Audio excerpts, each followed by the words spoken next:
Que la gracia de nuestro amado Señor y Salvador Jesucristo esté en cada uno de nosotros en este glorioso día que el Señor nos regala para la gloria, honra y alabanza de su nombre. Como cada jueves, yo soy el pastor Alvin Carrasco y hoy tenemos un programa bastante interesante y bastante histórico también, porque nos vamos a meter un poquito en lo que es la historia de la iglesia. Si no alcanzamos a explicar todo, entonces culminaríamos la próxima semana. Usted sabe que la próxima semana ya es la Semana Mayor, la Semana Santa, y entonces hablaríamos, sería muy bueno concluir el mes de marzo hablando de las características de la iglesia y cómo ha sobrevivido a través de las persecuciones y a través de las ideologías. Y de eso yo voy a hablar el día de hoy. Vamos a ponerlo así como la primera parte, porque no sé si el tiempo me va a alcanzar para abarcar todo lo que debo hablar sobre esto. Antes de comenzar, quiero decir lo siguiente. Este programa llega a ustedes bajo la cortesía de la Iglesia de Dios de la Profecía Central, que está ubicada en la Espaillat número 86 en esta ciudad de La Romana. Tenemos servicio los domingos desde las 9 de la mañana con nuestra escuela dominical, donde estamos entrando de a duro en lo que es el Evangelio de Jesucristo, y todavía estamos centrados en el Sermón del Monte. Tenemos 3 meses estudiando y apenas terminamos, este domingo terminamos el domingo pasado, claro, terminamos el capítulo número 5 del libro de Mateo y ya vamos por la tercera unidad. Lo que pasa es que lo estamos llevando de manera sinóptica junto con Marcos y Lucas. Estamos desarrollando este estudio. Después de la escuela dominical, que termina a las 11 de la mañana, entonces empieza nuestro servicio de acción de gracias al Señor, así que usted está invitado. Los martes tenemos verdades bíblicas, que son enseñanzas pastorales, y estamos hablando de cristología aquí los martes. Estamos metiéndonos bien profundo en el tema de Cristo, de la divinidad de Cristo, de la encarnación de Cristo, de Cristo como Hijo de Dios, de los nombres de Cristo y todo eso. Así que también lo invitamos a que usted forme parte de estos estudios que estamos llevando a cabo. Los jueves tenemos servicios de alabanza y adoración a Dios y también servicios de oración, porque en los últimos 3 meses hemos estado orando poderosamente en la iglesia central. Bien, vamos a entrar.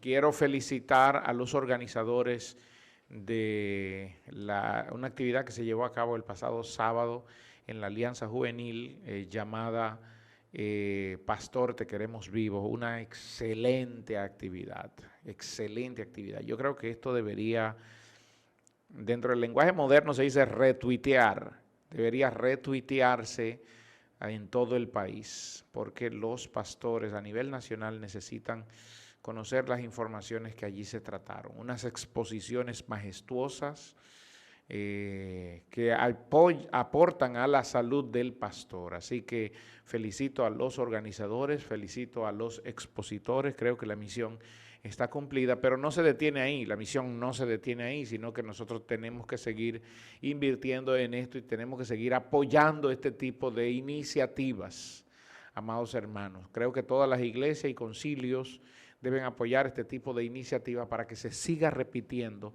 eso que pasó aquí en La Romana con Pastor, te queremos vivo en la Alianza Juvenil. Vamos a entrar en la enseñanza del día de hoy. La iglesia sobreviviendo a través de las persecuciones y de las ideologías. Así es el tema. La iglesia a través de las persecuciones y de las ideologías.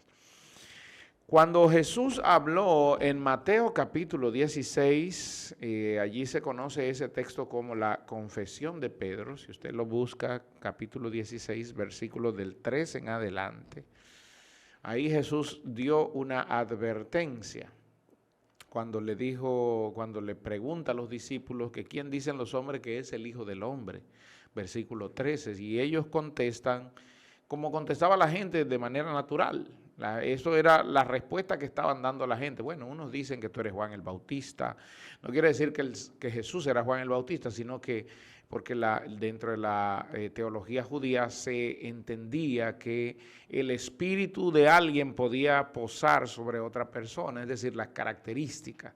Y a eso ellos le llamaban el espíritu de Juan está sobre este hombre, por lo tanto él es el Juan que había de venir, o el espíritu de Jeremías, o el espíritu de Elías. Por eso le dijeron, bueno, señor, unos dicen que tú eres Juan el Bautista, otros dicen que tú eres Elías, o que tú eres Jeremías, o alguno de los profetas, puede ser Amós, puede ser Jonás, profeta de Dios, que la característica de ese profeta está en ti, Señor. Y entonces Jesús cambia la pregunta y le dice, ok, y ahora ustedes que han estado conmigo, a mi lado, este tiempo, ¿quiénes dicen que yo soy? Y entonces el apóstol Pedro, verso 16, como intrépido, le dice, tú eres Cristo, el Hijo del Dios viviente. Le dice, tú eres el Cristo. Le dice el Cristo porque ellos esperaban a un solo Mesías. Todavía el pueblo judío espera a su propio Mesías. Y entonces el Señor les responde en el verso 17, bienaventurado eres tú, Simón, hijo de Jonás. Yo estaba hablando de esto el domingo y reiteraba que el nombre era Simón, aunque nosotros lo vemos en la Biblia como Pedro. Pedro fue el nombre que Jesús le dio a Simón, pero su nombre era Simón, hijo de Jonás. Pedro es el nombre que Jesús le dio, o Cefas.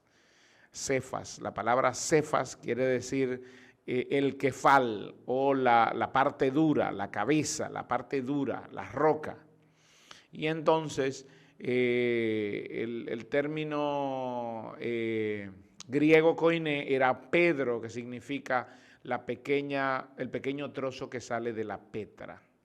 Jesús le dice, tú eres Simón, hijo de Jonás, bienaventurado, porque no te lo reveló ni sangre ni carne, sino mi Padre que está en los cielos. Y entonces en el verso 18, que es el verso que yo quiero tomar aquí, le dice, y yo te digo que tú eres la pequeña roca, el Petros. El Petros es cuando machacamos la Petra, siempre brincan astillas. Y a esas pequeñas astillas se le llama Petros, en el griego se le llama Petro, que quería decir la pequeña roca que sale de la piedra. Pero fíjense aquí, porque este es uno de los versículos más mal interpretados en toda la Escritura. Tú eres la pequeña piedra, la astilla que sale de la Petra. Tú eres Petro, la pequeña astilla que sale de la Petra. Jesús dice, y sobre esta Petra, no dice sobre este Petro, sino que dice sobre la Petra. Porque Pedro salió de la Petra. Y Jesús está diciendo, no es sobre Pedro que voy a fundar la iglesia, sino sobre la Petra. Dice, y sobre esta. Y entonces aquí lo que da a entender es que Jesús cuando dice sobre esta, estaba señalando algo. Y muchos teólogos dicen, Jesús estaba señalando a sí mismo. Sobre esta Petra, porque más adelante Pedro dice que él es la principal piedra del ángulo y nos manda a que nosotros seamos sobreedificados en la roca que es Cristo y en el fundamento de los apóstoles. Bueno, así mismo lo dice, nosotros debemos ser sobreedificados en el fundamento de los apóstoles y profetas, siendo la principal Petra, ahí está del ángulo, Jesucristo mismo. Pero hay una verdad que Jesucristo aquí le expresa a Pedro, y esa verdad dice lo siguiente. Y yo edificaré mi iglesia sobre esta Petra, y las puertas del Hades no prevalecerán contra ella. Déjeme dejarlo ahí. Ok, las puertas del Hades no prevalecerán contra ellas. Unos 250 años de Jesús decir eso, unos 250 años antes de Jesús decir esto, los griegos habían comenzado su plan helenístico para llevar su cultura, religión, arquitectura, política, literatura a todos los pueblos conquistados. A la cabeza el rey Filipos, padre de Alejandro Magno, que empezó con la unificación del imperio griego porque eran muchas islas, y luego llegó Alejandro Magno y no solo unificó, terminó de unificar, sino que expandió el territorio griego por todas las partes. Allí comenzó lo que se conoce como el período helenístico, donde a cada región que se llegaba se helenizaba, y eso de helenizar es llevar una cultura, la cultura griega en este punto, a las zonas colonizadas, y Jerusalén e Israel no fueron sino también partícipes de esto. Pero cuando Alejandro murió, y Daniel habla acerca de eso, cuando Alejandro murió, su reinado, Alejandro murió muy joven, a la edad de unos 30 años aproximadamente, 33 años, murió Alejandro. Daniel en el capítulo 11 habla sobre esto cuando dice en el versículo 3 y 4, déjeme leerlo. Se levantará luego un rey valiente, el cual dominará con gran poder y hará su voluntad, pero cuando haya levantado su reino, será quebrantado y repartido a los cuatro vientos de la tierra. Miren, esto así como está, esta profecía así como está, así mismo se cumplió. Cuando Alejandro hubo conquistado todo lo que le dio la gana, murió. Muchos dicen que murió de una enfermedad venérea, otros dicen que murió de malaria. Bueno, hasta el día de hoy no se sabe porque la ciencia médica no se había desarrollado como al día de hoy. Entonces, cuando él muere, aparecen 4 generales que se dividen el reino o todas las tierras conquistadas de Alejandro. Déjeme terminar de leer aquí.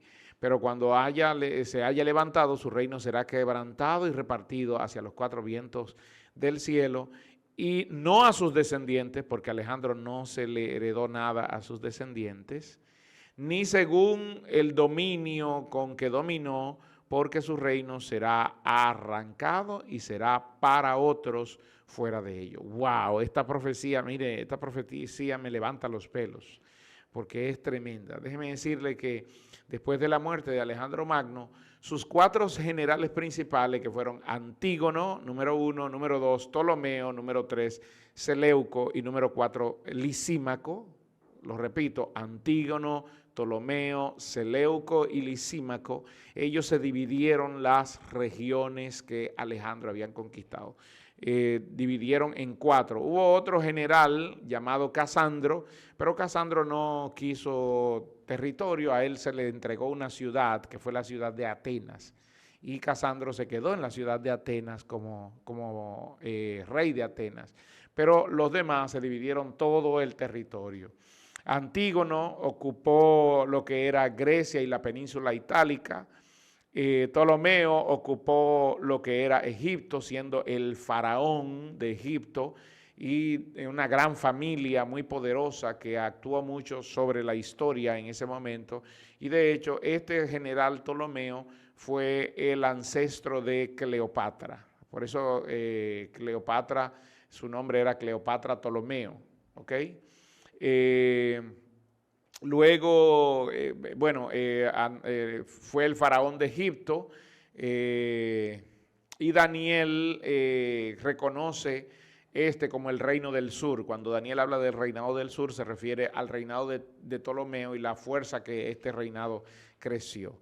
Luego viene Seleuco, que ocupó toda la parte media de Media y Babilonia, lo que era Persia, Media y Babilonia, y invade a Jerusalén en el año 180 a.C., con el mandato de Antíoco Epifanes. Recuerden que Antíoco Epifanes, que Daniel lo llama como el anticristo, bueno, no el anticristo, sino uno que se levantaría, que eliminaría de Israel muchas cosas, e incluso la historia dice que hasta sacrificó cerdo en el altar de Dios y bañó las cortinas del templo con la sangre de los cerdos. Él era de la dinastía Seleucida. Se le llama Seleucida a esa dinastía porque el general Seleuco fue el que ocupó toda esa región. Y por último, Lisímaco, que ocupó Asia Menor, y así se cumplió lo que el Señor había dicho por boca de Daniel en Daniel capítulo 11, versículos 3 y 4. ¿Ok? Tengo que empezar por ahí, hermano, porque es bastante amplio. Por eso le dije que si no terminamos esta semana, la semana próxima continuaríamos con este tema. Luego, una de las partes que más creció, por la cual se peleaban mucho, era los Ptolomeos versus los Seleucidas. Y en este periodo de guerra entre los Seleucidas y los Ptolomeos, se levanta entonces, se levanta la familia Asmonea, o lo que nosotros conocemos también como la familia Macabea. Los Macabeos, los libros de los Macabeos, que es un libro apócrifo histórico, que yo recomiendo su lectura. Es muy buena lectura y nos ayuda a entender mejor el pueblo judío en esos 400 años de silencio en los cuales Dios no habló. Dios no le habló al pueblo, entonces eso nos ayuda a entender un poco qué pasó ahí. Se levanta no solo la familia Asmonea, el reinado asmoneo y la familia Macabea, sino que también allí se levantan partidos políticos como son los fariseos, los saduceos, los celotes y los esenios. Y todo ese entramado, cuando Cristo viene, encuentra todo ese entramado. Roma, al ver que estos conflictos no, entonces crece el Imperio Romano. Recuerde que el Imperio Romano se había quedado con él, era parte de la región de Antígono, pero era Casandro el que se encargaba básicamente de hacer fuerza allí, y el Imperio Romano creció. Hubo un triunvirato, lo digo rapidito esto, un triunvirato entre un hombre llamado Julio César, Marco Aurelio y Julio César, Marco Craso era el segundo, y el tercero era Pompeyo el Grande o Pompeyo el Magnífico. Este triunvirato se levanta en Roma, al final muere Marco Craso, que no le gustaba el reinado, le gustaba la guerra. Pompeyo y Julio César se enfrascan en un pleito grandísimo. Julio César, bueno, se dice que mató a Pompeyo, pero no fue así, sino que Pompeyo huyó a Egipto, y allá Cleopatra, la familia Ptolomea, lo mata y le entrega la cabeza a Julio César, y allí es donde Julio César se enamora de Cleopatra. Pero esa es una historia para contar en otro video, porque de allí es que se inspira William Shakespeare para escribir Romeo y Julieta, de la historia de Cleopatra y Marco Antonio y Julio César. Ok, pero eso es historia. Luego Julio César se queda siendo un dictador en todas las regiones, iba conquistando terreno, y Julio César al final fue asesinado en las escalinatas por 23 senadores. Senadores romanos lo asesinaron a puñaladas en las escalinatas del Senado romano. Y entonces allí se levanta, en el año 27 a.C., se levanta un nuevo emperador que es Augusto César, o César Augusto. Y fue un hombre tan reconocido que Roma lo reconoce como el primer emperador de Roma. Por Julio César tenemos el mes de julio ahora en nuestro calendario, y por Augusto César tenemos el mes de agosto, para los que no lo sabían. Y es importante que nosotros entendamos esto. Entonces, cuando Cristo nace, el emperador era Augusto César. Ahora bien, Augusto César muere, y después de Augusto hubo muchos emperadores, y algunos de ellos, los primeros 50 años, no tenían nada que ver, ni querían mezclarse. Después que muere, no querían ni siquiera mezclarse con lo que era el pueblo hebreo, los judíos, porque allí siempre había mucha guerra. Así que cuando Augusto muere, apenas, según la historia, Cristo tenía apenas como 4 o 5 años de edad. Entonces allí ocupa Claudio César, se le llamaba, bueno, era Tiberio Claudio. Tiberio es el primero que ocupa allí la posición. Luego de Tiberio viene Claudio, y por último viene Nerón. Y a esta es lo que se le llama la dinastía Claudio, se le llama la dinastía Julio-Claudio, dinastía Julio-Claudia, que abarca desde el año 14 después de Cristo hasta el año 69. Y allí pasaron hombres como Tiberio, César, Claudio, En un preludio ahí estuvo Calígula y también estuvo Nerón. Y con Nerón empiezan la persecución de Roma. La iglesia, cuando Cristo dice, ni las puertas del infierno prevalecerán contra ella, es porque se levantaron en ese momento, bueno, o se levantarían en ese momento para perseguir la iglesia, primero los judíos, tanto los fariseos como los saduceos se levantaron a perseguir la iglesia, y los primeros asesinatos que hubieron, los primeros mártires que hubieron fue a manos de los judíos, de fariseos y saduceos. Recuerden que el apóstol Pablo se le da carta para ir a perseguir a los cristianos. Esteban es apedreado por temas religiosos, Mateo es traspasado a espada, porque el Imperio Romano no se mezcló con el tema religioso de los judíos hasta el año 64 con Nerón, cuando manda a incendiar la ciudad de Roma y luego acusa a los cristianos, y de ahí en adelante empieza la persecución cristiana. Gloria al Señor. Es bueno que si usted no cacha todo lo que yo estoy diciendo, vaya a nuestro canal de YouTube, Mundo Cristiano IDP, se suscriba, le dé a la campanita para que pueda otra vez escuchar este estudio que estoy haciendo y entonces pueda tomar sus notas. Luego de la dinastía, de que Nerón acusó a la iglesia, entonces empieza la persecución de Roma hacia la iglesia. Y esa persecución duraría casi 300 años, hasta el año 314. Y allí surgieron emperadores perseguidores de la iglesia, como fue el caso, vamos a recordar algunos: Nerón, otro fue Galba, otro fue Otón, Vitelio, que se fueron emperadores. Entonces vino la dinastía Flavia, la dinastía Vespasiana, Tito Vespasiano y Vespasiano su hermano. Vino Tito, después vino Domiciano, vino la dinastía de los Antonios, eso fue aproximadamente en el año 96 después de Cristo. Y de la dinastía de los Antonios, entonces tenemos a Nerva, que fue un gran perseguidor, a Trajano, que mató muchísimos cristianos durante 19 años que estuvo como emperador romano. Luego vino Adriano, que también por más de casi 20 años persiguió a la iglesia. Después de Adriano vino Antonio Pío, vino Marco Aurelio. Marco Aurelio es uno de los reconocidos filósofos romanos de la época, también perseguidor. Tenía un solo problema Marco Aurelio, y era que odiaba a los cristianos. Con todo su corazón odiaba a los cristianos. Marco Aurelio fue asesinado por su hijo Cómodo. Hay una película que se llama El Gladiador, me parece, que ganó un Oscar. El actor es Russell Crowe. Y esa describe cómo Cómodo, hijo de Marco Aurelio, mató a Marco Aurelio para quedarse con el imperio. Y fueron muy apegados ahí a la historia, porque Cómodo mata a Marco Aurelio. Pero estoy hablando de todos estos perseguidores de la iglesia. Luego vino la dinastía Severiana, y hubo una crisis por el año 235. Séptimo Severo en el año 193 hasta el 211.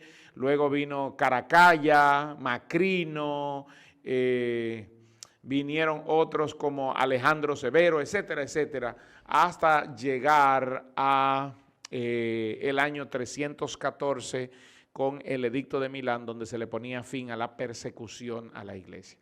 ¿Qué es lo que quiero decir con todo esto? Con todos estos perseguidores y matando cristianos, más de 1 millón de cristianos murieron a mano del Imperio Romano, la iglesia no pereció, porque Jesús lo había dicho: las puertas del Hades no prevalecerán, la puerta de la muerte no podrá matar la iglesia.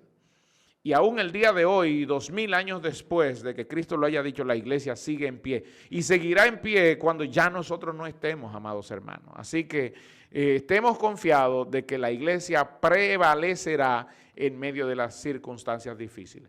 Este tema sigue la semana próxima, así que no se lo pierda, porque voy a hablar de las ideologías religiosas que atacaron a la iglesia en esos periodos. Dios les bendiga.